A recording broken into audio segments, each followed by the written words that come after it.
Now it's recording. Great. We are recording today's session, so this will be sent to all registrants after today. My name is Bekah Kuster. I'm a Community Engagement Manager with Efficiency Vermont, and I'm joined today by my colleague and co-host Lauren Wentz, who's the Program Manager of Low Income and Multifamily Housing at Efficiency Vermont. Lauren's going to give a presentation about programs to address energy burden for low-income Vermonters, and we'll follow it up with plenty of time for Q&A. If you do have questions that come in during Lauren's presentation, please put them in the Q&A. And since it's such a small group, I'm also happy to allow people to raise their hand and unmute them to ask their questions live. Before I do hand it over to Lauren, I just want to mention that we are giving one lucky attendee, randomly selected attendee, a $100 gift card to a local hardware store. So we'll do that drawing after the webinar, but be on the lookout for an email from us if you're that lucky winner. All right, with that, thanks so much, Lauren, for being here today, and I'll let you take it away.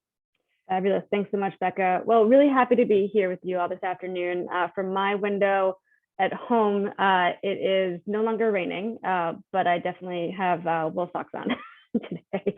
So again, really happy to be with you all.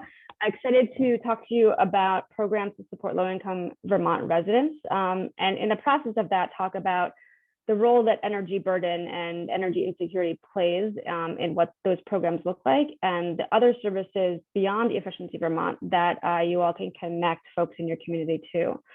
So again, as Bekah said, I have a handful of slides to certainly talk us all through. And if you have questions along the way, please feel free to pop them in the chat. But I really welcome discussion afterwards as well. So a quick, let me just make sure I'm advancing. There we go. All right, great. So quick kind of run through of the general topics I'll be covering today. So kind of a look at the low income landscape. What does this look like nationally, but then also what does it look like within the state of Vermont? Kind of an energy burden deep dive and kind of centering what Efficiency Vermont's programs to serve low income customers kind of focus on. And then also what those programs are themselves, some of the adjacent, as I call it, adjacent services that are available around the state to income qualifying customers and residents. And then what are some resources for you all as energy committees and energy committee members, and how to connect essentially folks in your communities to these services that I will have talked about today. So to get right in, we'll start with kind of the low income landscape. So here are some data from housingdata.org website. This is a website that is maintained and updated by VHFA. Highly recommend that folks take a look if you haven't already or aren't familiar. They have a trove of data that's visualized in really interesting, informative, and compelling ways. But what this here shows us is that throughout the state of Vermont, the proportion of people or the quantity of people who both are homeowners as well as renters in different income brackets. And so we're able to kind of take a look at what is the landscape of folks who are low income, which Efficiency Vermont defined as less than 80% of area median income, and those who are moderate income or even high income. But when we take kind of a look at what the low income landscape is overall, it's approximately 33% of Vermonters or Vermont residents are low income based on this data from VHFA. What's also really interesting to take a look at is the quantity of renters who are low income. And this comes into play a lot as Efficiency Vermont is continuing to try to evolve and tailor the programs we provide directly to renters, recognizing that their needs are unique and the pathways for them to access services often have to look somewhat different than for homeowners because of dynamics with property owners and what have you. We'll get into that a little bit more later. So I wanted to show here too, this is the percentage of each county's residents, both homeowner and renter combined, that are low income across the state of Vermont. So generally speaking, there kind of is a trend, let's say a minimum of 26% in Chittenden County, a maximum, let's say, of 53% in Essex County, and then certainly everywhere in between. And what this hopefully shows and demonstrates is that in every county across the state of Vermont, there are income-constrained customers and residents and community members who are in need and can benefit from impactful energy-saving and cost-reducing services that Efficiency Vermont and other entities around the state can provide, both in the weatherization landscape and service area, as well as in energy efficiency on the electrical side of things.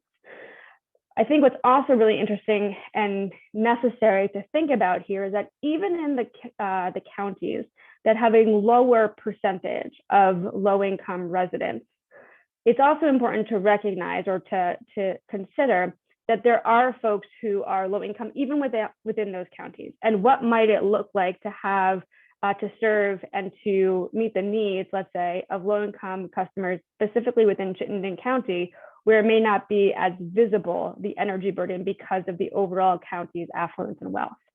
So something to think about, as well as we kind of think about how can we target or specifically focus on different communities, and also pinpoint even kind of household to household in ways that really meet people's needs based on where they're at. So I want to take quite a bit of time to talk about energy burden. This is a term that is being used more and more, not just within Efficiency Vermont, not just within the state of Vermont, but nationally as well.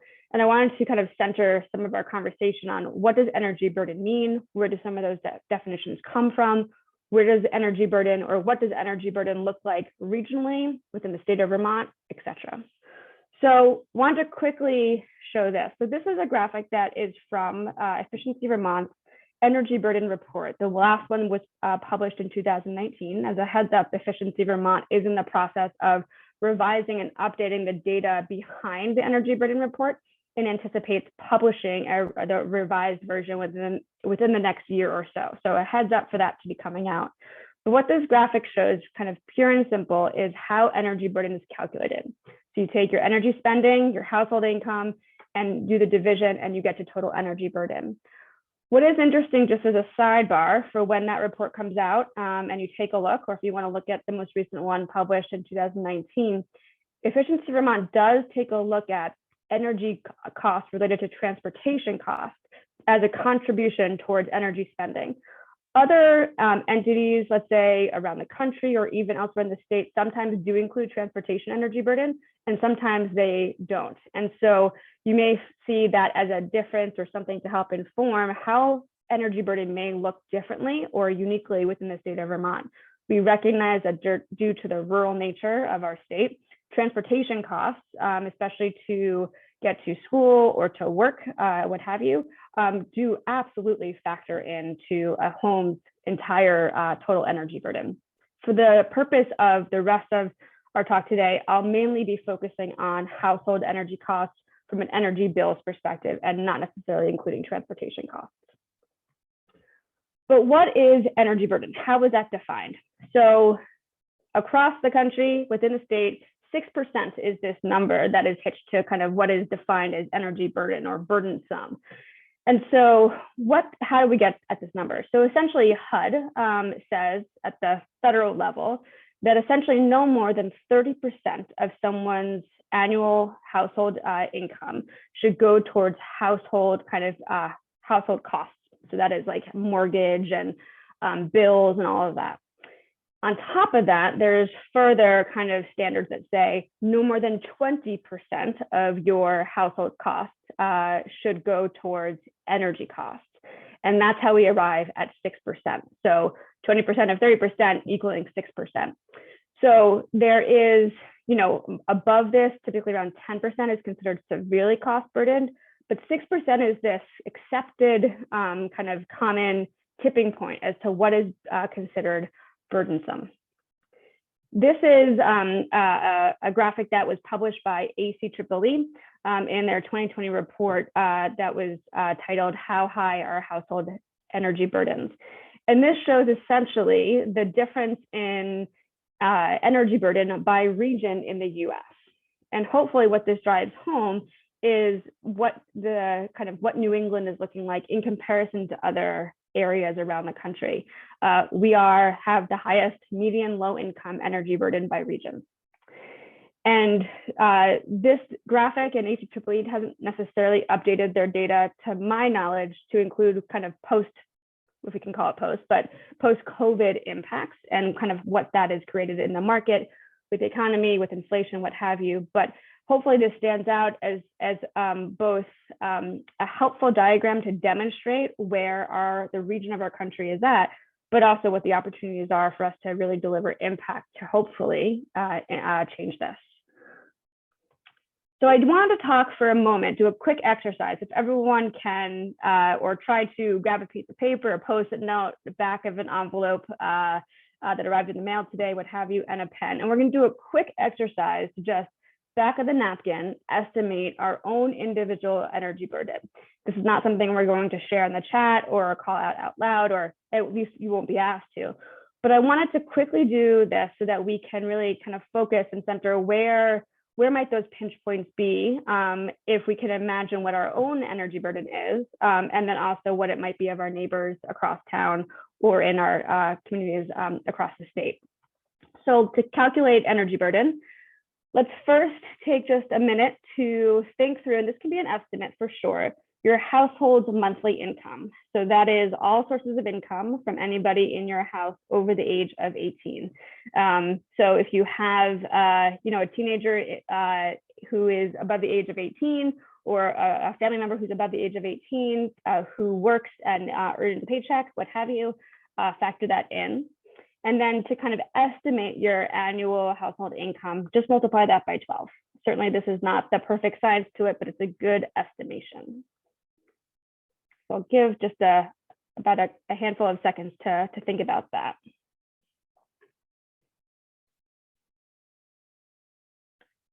And then what we're going to do is estimate your household's monthly energy bills. So this is your electric bill, whatever source of heat you use, estimating kind of what your monthly heating costs are, anything along those lines. If you heat primarily with wood, what you've paid for your cords of wood for the year, etc.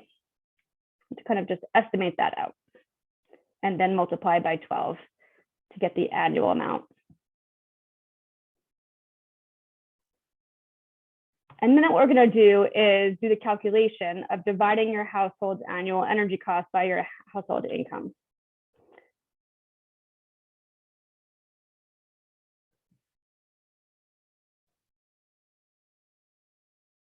To get your energy burden. So whatever number you've come up with, the guidepost is, again, 6% for what's considered burdensome. And to think about for a moment how close to or far away from, below or above, kind of what's considered energy burdened, kind of by textbook definition. I think what's really interesting to remember is that energy insecurity, kind of the term energy insecurity, points to how energy costs can be unaffordable or unaffordable for folks, regardless of whether or not you are what is considered low income, moderate income, or high income. But the relevant kind of, or the really critical thing for us to be focusing on today is what challenges or extra challenges does it bring a household who is low income when they have a high energy burden? And I want to take a look at this map right here before we go on any further. So this is from the Department of Energy's low income energy affordability data tool. It's a dynamic tool that you kind of can get to play around with and add in, take away certain parts to kind of indices to look at things differently across different states, or really zoom in on census tract levels. But all to say, this is the state of Vermont broken up by census tract level. And when I took this kind of screenshot clip of this picture, I was hovering over this specific census tract, for example, in Windsor County. This is the average energy burden for low-income residents living in this census tract in Windsor County, 21%. 21%. All those areas in the state that are that darkest blue are greater than 20%, again, low-income energy burden. But I want to point to the quantity of areas we're looking at here that are even marginally above that 6%, right? They're that kind of lightest color yellow on the map. The challenge, of course, is that when folks experience really high energy burden, their ability to pay for other basic necessities, including rent, mortgage, healthcare bills, what have you, groceries, diminishes quite a bit. And not just diminishes, but it becomes really challenging to begin to think about how to pay for energy efficiency and weatherization services. And so what we're going to talk about kind of from this point forward is what are the services that Efficiency Vermont provides low-income customers that, yes, the purpose is to make homes more comfortable, of course, absolutely, in the wintertime, but really at its heart, they also serve to drive down energy costs for customers so that this map hopefully can begin to look differently, and that we can all help our communities and help those in highest need. What I also want to point to is what does energy burden look like across different demographics? And this is data presented by, again, also ACEEE.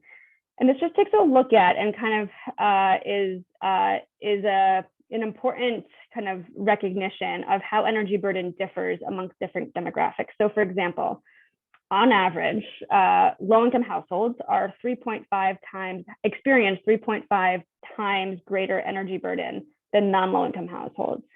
However, multifamily households, 2.3 times greater. And Black households, 45% greater. And so what this demonstrates is, depending on what your household looks like, your experience in life, the communities that you belong to and are brought up in and identify with, energy burden also looks different. And even in our state, that plays a significant role based on the percentage of renters who are low income, based on even the gap in homeownership between BIPOC and white Vermonters. This is all part of kind of the same story. The part of that we can impact certainly is driving down energy costs overall. And I wanted to take a look at, or kind of talk about, our EVT programs. And when I talk about driving down costs, this is what I mean. In the conversation around energy burden and how it can be impacted or changed, the thought is that there are three main ways to do so. And this is kind of a very distilled down version. Of course, there are far more nuances than this. But essentially, you can change rates. So what are the rates for energy that someone is paying? You can increase someone's wealth, their wages, or their assets, or you can reduce their costs. Efficiency Vermont, unfortunately, does not have the ability to change rates. To a very limited degree, do we have the ability to increase someone's wealth. But what we can do, and what our programs are designed to do, is to reduce costs as a mechanism for impacting energy burden. And so what are the programs, the primary low-income programs that Efficiency Vermont offers? And there are four, hence the four kind of circles here. And I wanted to kind of show this diagram because it demonstrates how we've designed our portfolio of low-income programs, which I'll kind of briefly describe, but our website does a much better job in depth of showing what those are or describing what those are. We offer programs of varying comprehensiveness based on someone's what we call energy impact rating, so to speak. It's not an actual rating per se, but essentially if their energy use and energy burden is low, a low-income customer would get a less comprehensive program than if somebody's energy impact or their usage and burden was high, they'd get a far more comprehensive program.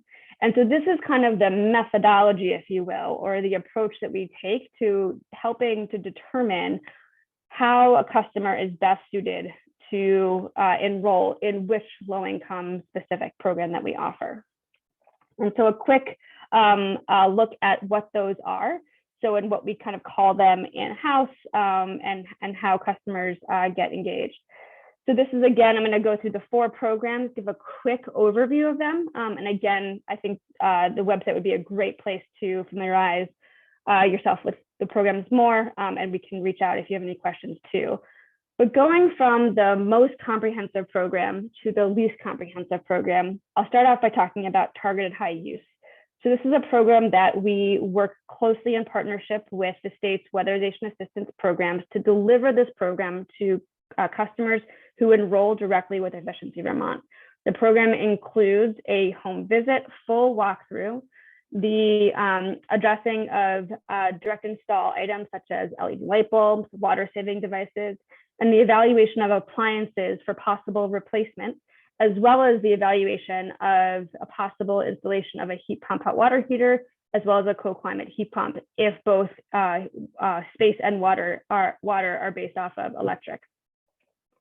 All of that, what I just described, is at zero cost to the customer, zero cost, completely free. Thereafter, we have these other 3 programs, which we're not all supposed to show at the same time, but I'll go through them one by one. Target High Use Light program is meant to be a slightly lighter touch version of Target High Use. Essentially, it's for customers who have slightly less energy burden, but still have high electric use on an annual basis. So still a home visit by the weatherization agency, except there's an opportunity to replace not as many appliances. Actually, just one is selected for replacement if feasible. The Appliance Replacement Voucher Program provides eligible customers with a voucher to replace an existing appliance, a refrigerator, freezer, washing machine, air conditioner, or dehumidifier. And customers can redeem that voucher at a participating retailer around the state, tender that at sale, and then the new appliance is delivered to the customer's home. The retailer then also removes the old appliance for recycling and the proper disposal. And then finally, the lowest touch or the least comprehensive program we have is the Low Income Energy Saving Kit program. And that's for customers who have low energy usage annually and low energy burden comparatively speaking.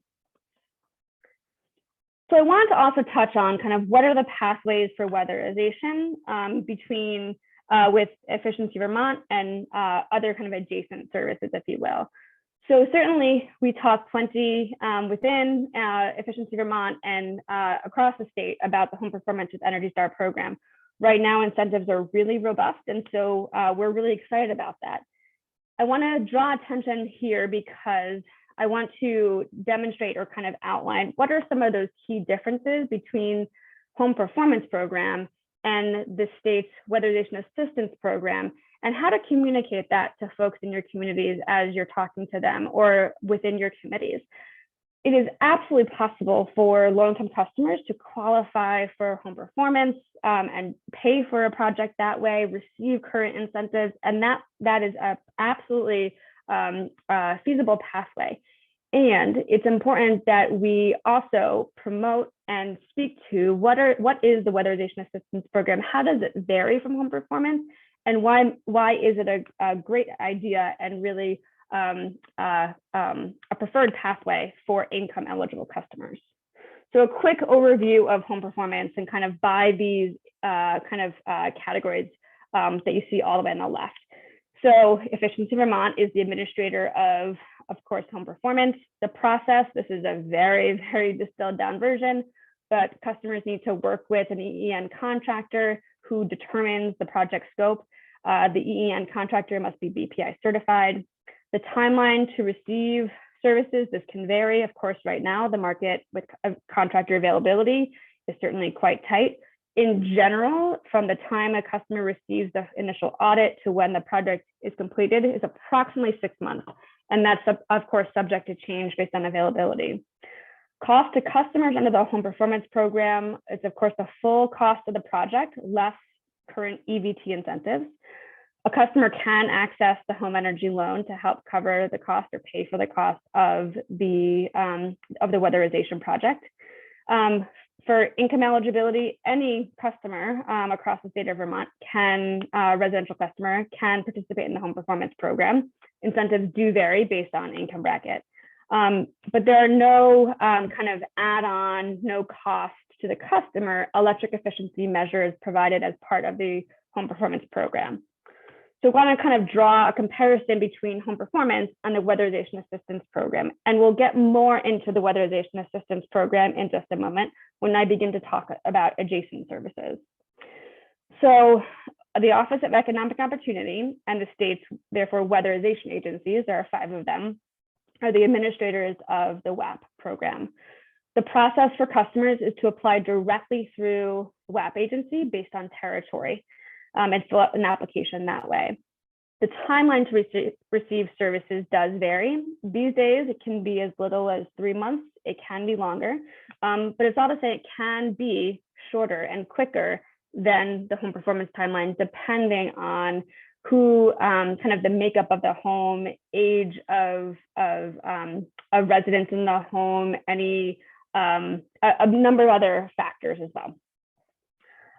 The cost to customer for the weatherization assistance program is $0. And that's a really important note. We want to make sure that statewide customers are availing themselves of the programs that are best suited for them. And in this case, from an kind of financial perspective, the weatherization assistance program is a fantastic option. Because there's no cost, there's no financing options available. Eligibility is less than 80% area median income, or AMI. And this is a point I wanted to draw attention to. In addition to the 4 programs I mentioned before, Efficiency Vermont also works with the weatherization agencies so that at the time that they're performing a weatherization visit for clients in the WAP or in the weatherization assistance program, they're also delivering a whole suite of electric efficiency measures to those same clients at no cost. And those electric efficiency measures, such as replacing of old and inefficient appliances where applicable, the possible installation of heat pumps and heat pump hot water heaters, that is provided by Efficiency Vermont and delivered by the Weatherization Assistance Program. So by going through the Weatherization Assistance Program, that's another added benefit, even if the pathway for that customer is to the door of weatherization. So getting a little bit more into the adjacent services. So I wanted to speak about the Weatherization Assistance Program more specifically. I'm doing this on behalf of our amazing and really key and critical partners at OEO in each of the 5 agencies. Some of them I think may be able to join us today. They are certainly very busy. So I will go ahead and summarize. These slides were put together by Jeff Wilcox, who's the statewide director of the Weatherization Assistance Program. But certainly if you have questions for the agencies themselves, I would certainly be happy to pass along contact information, or if any of them were able to make it on the call today, certainly pipe up and add in. So what is the mission of the weatherization program? It comes down to this, and this is a direct quote: to help low-income Vermonters save fuel and money by improving the energy efficiency, health, and safety of homes. And ACEEE has suggested that based on evidence and data, weatherization can reduce energy burden by up to 25%. And so this kind of all ties into how can we help to address low-income customers' most critical needs through energy improvements, and hopefully at no cost to them. Here is a map of the state of Vermont, and you can kind of see in dark black the outlines of the different WAP agency territories, but there are 5 of them: Brock, Capstone, CVOEO, NIDO, and SEVCA. And each of these are the administrators of the Weatherization Assistance Program in their territories. So what are some key points of the program? So the program is free, as I mentioned before, to low-income customers and clients. The average weatherization project, this can vary, provides approximately $8,500 worth of energy efficiency work per home. Anecdotally, that's fairly equivalent, just so happens, to current kind of average project costs in the home performance program. Statewide, there are approximately 120 workers across the 5 agencies, and at also the state office for OEO. As a quick plug, they are hiring. I know that they would definitely appreciate your promotion of that. The work that the Weatherization Assistance Program does, of course, saves folks money. It improves comfort in their home, improves indoor air quality, and improves indoor health. Also, the Weatherization Assistance Program is funded through 2 primary streams: state and also federal funds through the Department of Energy.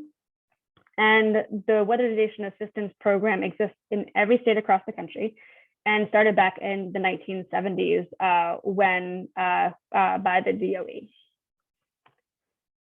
So kind of tip to tail, here is a list of, in general, the types of things that are covered in a weatherization project within the Weatherization Assistance Program. So the efficiency coaching on site, kind of that one-on-one education piece with customers. touching on, of course, insulation, cellulose, spray foam, rigid foam, air sealing from tip to tail, touching on combustion appliance, clean-in tunes, installing and improving indoor air quality. That would include bathroom and kitchen ventilation, improving ductwork, installing CO2 and smoke detectors, and then addressing limited and minor structural repairs that need to be done in order to enable the work to happen. So what is the process overall? Here is kind of how the weatherization program would define kind of the process when a customer or a client is kind of going through the program. So they provide what they call enhanced client education. So that's the LEAP, which is the Efficiency Vermont portion of that visit, as well as kind of their own in-house efficiency coaching. They perform and conduct the energy audit. They also really scope out what the project is and the most cost-effective energy work that can be done. They then oversee the installing of those measures and the performance of that work. And then they do, QA, very specific and mandated and required QA and QC of every project and home that they work on. I spoke about this a little bit before, but this is the eligibility based on kind of how the weatherization assistance program would relay it. So they also, similar to Efficiency Vermont, define low income as less than 80% of area median income.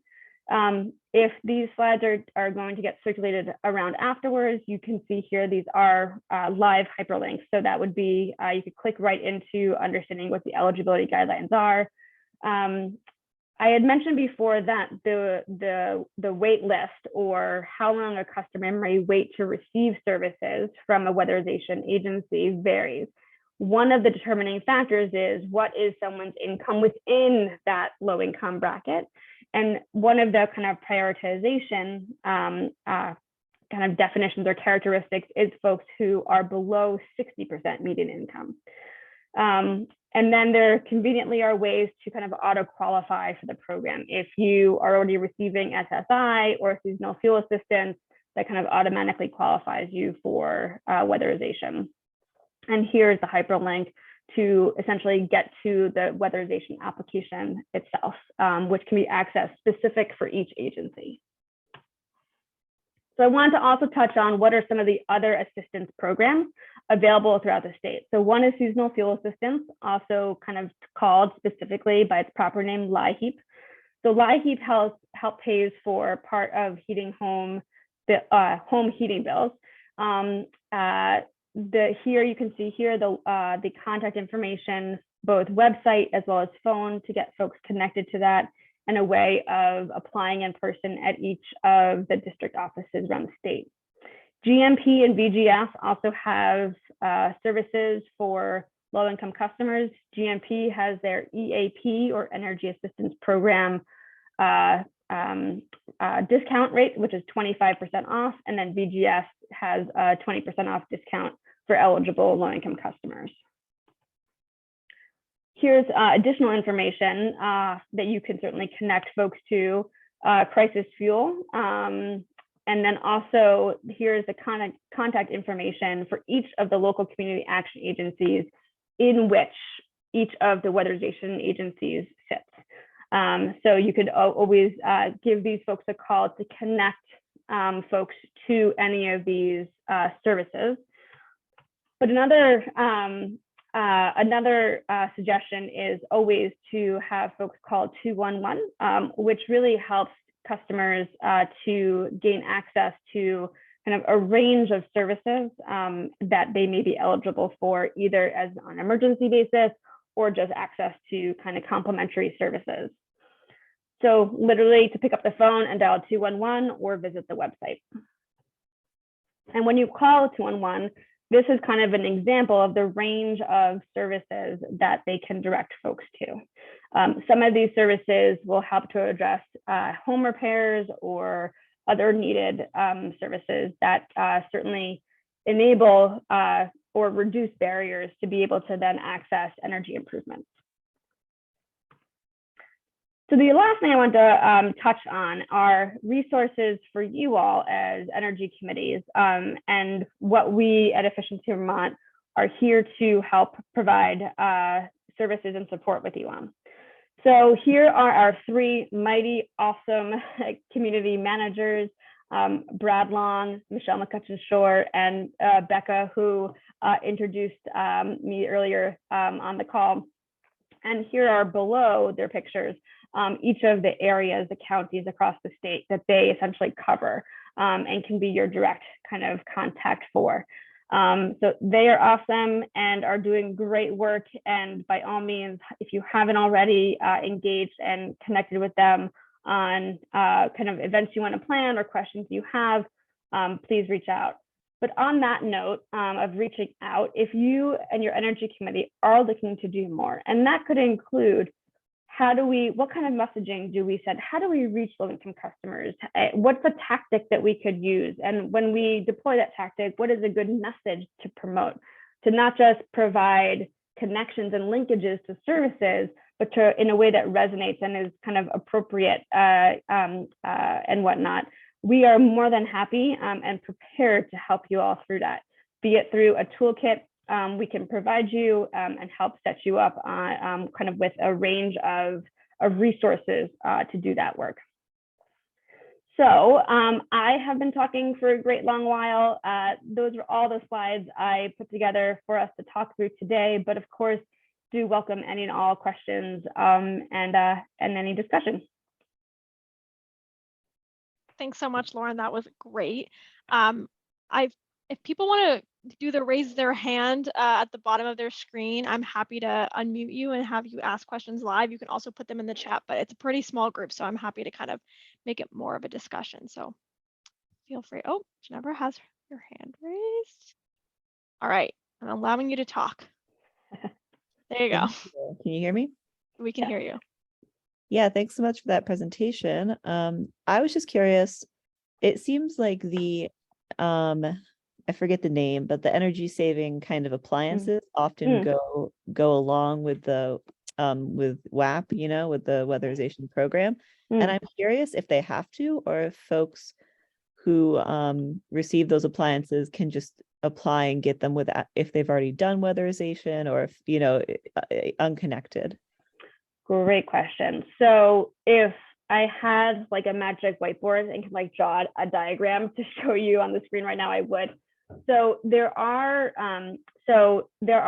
ways to get access to, I'm going to summarize what you just kind of described as like comprehensive, right? Assessment of potential appliance replacements. There are ways to get that in conjunction or in tandem with actual state provided weatherization services. And then there's the pathway of potentially getting that through Efficiency Vermont Target High Use and Target High Use Light program. Both of those pathways are provided by the service deliverer are the weatherization agencies.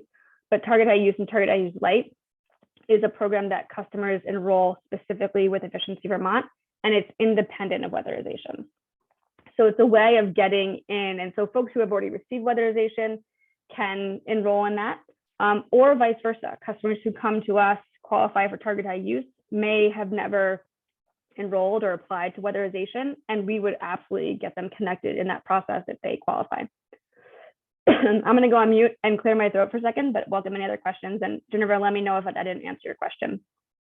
Yeah, no, thank you. That made sense. And I'm just looking at the link that was in the chat, and I'm just, the one follow-up I had is if people are just, because I know how people can apply for the weatherization through, in my case, Sevka, but how do people actually apply for the Target High Use? Do they have to call you, or is there an online kind of application?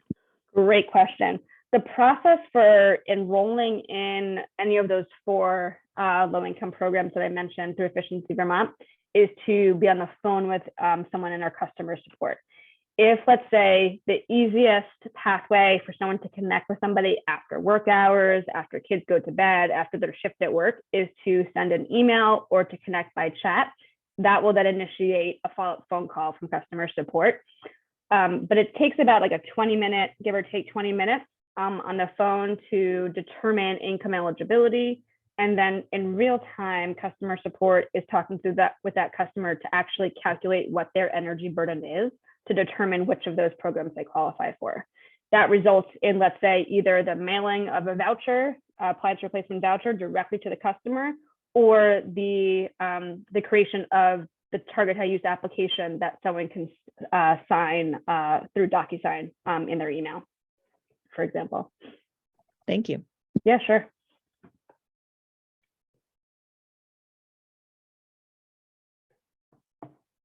Anybody else wants to raise their hand or ask questions? I did see, Jennifer, you asked if the slides could be shared, and I will follow up and with all attendees and give a copy of the slides so you have all the great data that Lauren shared. Kevin asks, in addition to what ECs can do, what is being done for outreach? Oh, energy committees. What is being done for outreach? Great question. If you don't mind me clarifying, do you mean in terms of what Outreach Efficiency Vermont does?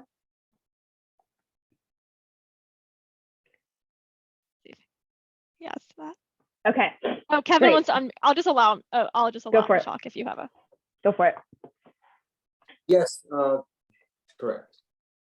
Great. Thanks for clarifying, Kevin.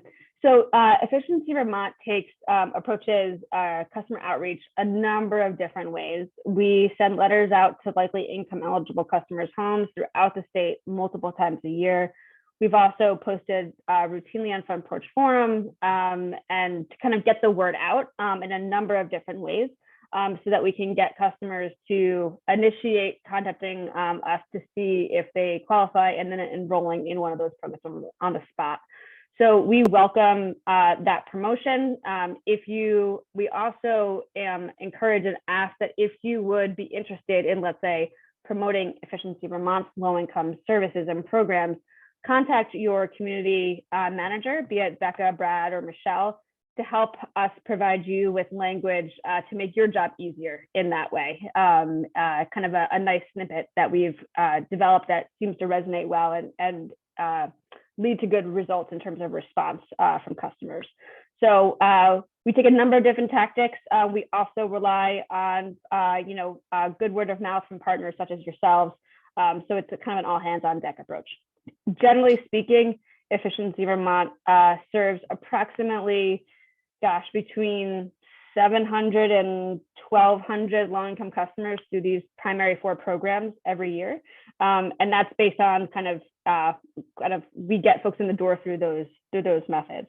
Of course, I didn't mention it in detail during this presentation, but I would be remiss if I didn't say that low-income customers can also take advantage of all sorts of other Efficiency Vermont's residential services. It's not just only these ones. And so we do want to make sure that we're also continuing to promote, talk about, explain all the other services that folks can take advantage of, be it, pure kind of rebates or access to services, home energy visits, what have you. Thank you. Yeah, sure. And also just to mention that the community engagement managers do a lot of outreach events, and so we're also spreading the word that way too. So yeah, just another plug. Thanks, Melinda asks, when energy committees do outreach, oh, I just lost a question. It would be ideal if we could measure the outcome of that outreach. Can Efficiency Vermont provide any metrics to help with this? That's a fabulous question. Yeah, go ahead, Bekah. Sorry, there's an additional, for example, if we did a mailing to some mobile home parks in town, it would be nice to know if any residents from those places reached out to Efficiency Vermont. It's a really great question. I think, Melinda, we could talk more about how we could do that, right? So I wouldn't, in all honesty, I don't want to overpromise, right? That being said, I think that there are potentially some mechanisms in place, be it, information that's on that letter that can be conveyed to customer support when folks call in response or what have you. And what are ways that we can identify who were recipients of that letter who contacted. I think that we could, I love and appreciate kind of where you're at in terms of understanding how successful is this approach. And is it reaching people in the way that we are hoping it is, or do we need to change course or adjust or what have you? And so let's continue to talk offline more. I don't know exactly what that could look like, but I think we could probably figure something out.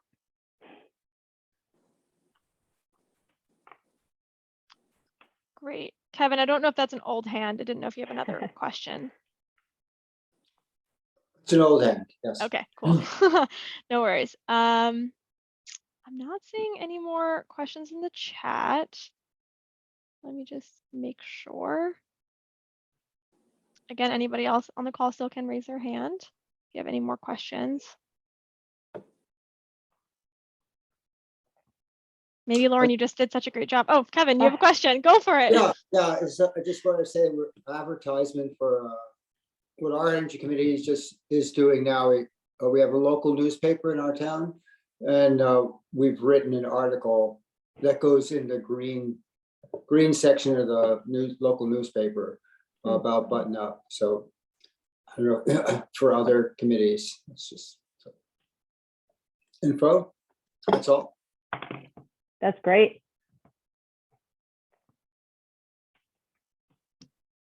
Not seeing any more questions, but again, we have a few more minutes and we can always end early if people have all the information they need, but also we welcome any more questions.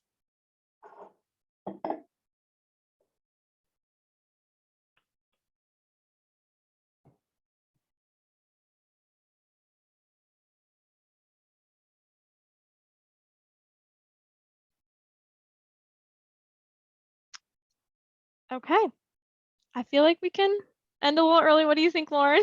Let's do it. Jimmy? I'll give a parting shot, a parting, Yes. an ending to wrap it all up, which is to say thank you for the work that you all are doing out in your communities. It's really critical ways of getting folks together, informing them, being a uniting force, and we appreciate the work that you're doing. If we can be of any help, or if you think of ways that we can be to help connect folks in your communities to the services that we provide, as well as the adjacent services I mentioned, by all means, reach out, be it in messaging, tactics, what have you.